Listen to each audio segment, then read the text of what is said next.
Assalamualaikum dan salam sejahtera. Selamat datang ke channel Naratif Rakyat. Sebelum kita mulakan, mohon tekan butang subscribe sebagai tanda sokongan dan aktifkan loceng notifikasi untuk mengikuti setiap perkembangan terkini di saluran ini. Kami membawakan analisis yang tenang, berfakta dan mudah difahami mengenai isu-isu semasa yang memberi kesan kepada masyarakat. Terima kasih kerana meluangkan masa. Mari kita mulakan.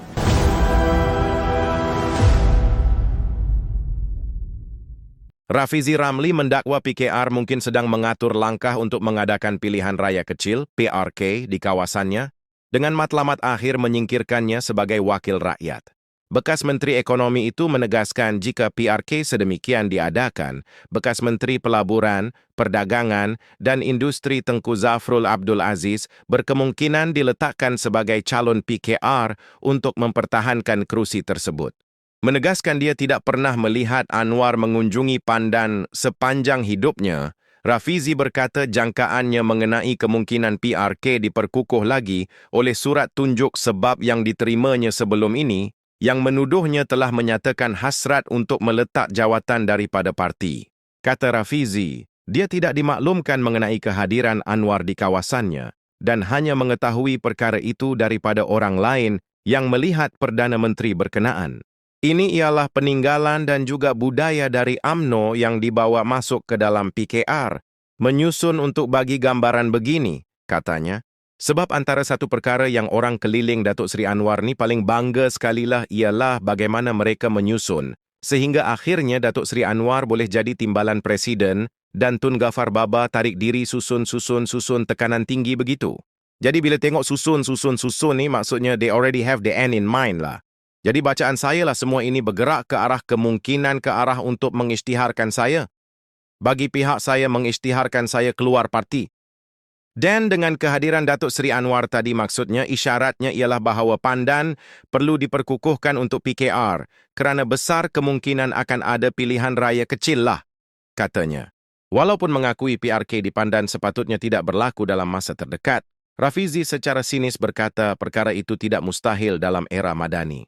Kita tak boleh nak terkejut lah kalau dia nak buat sama lah. Macam sepatutnya tidak ada pilihan raya kecil kan. Tapi yalah zaman Madani semua kita dalam tempoh dari 2018 sampai sekarang kita dah tengok macam-macam. Ya tak ada benda lagi yang mengejutkan di Malaysia inilah.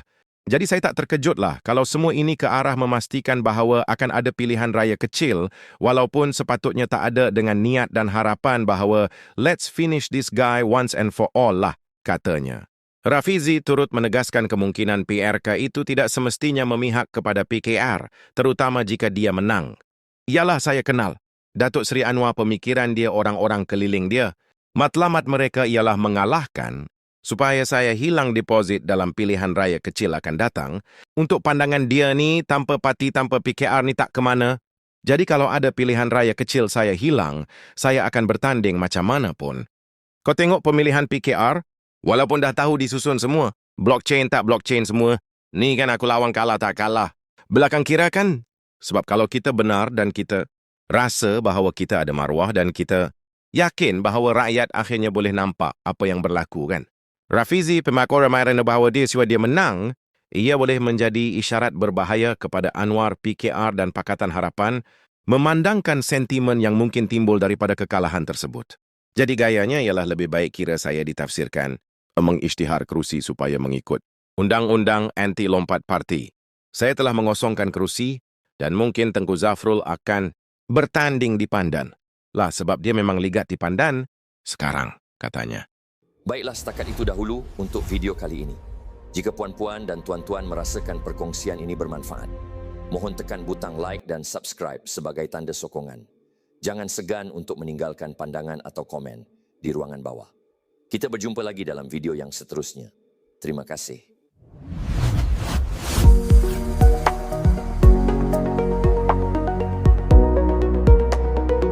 Baiklah setakat itu dahulu untuk video kali ini.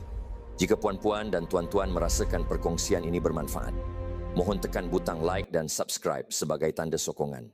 Jangan segan untuk meninggalkan pandangan atau komen di ruangan bawah. Kita berjumpa lagi dalam video yang seterusnya. Terima kasih.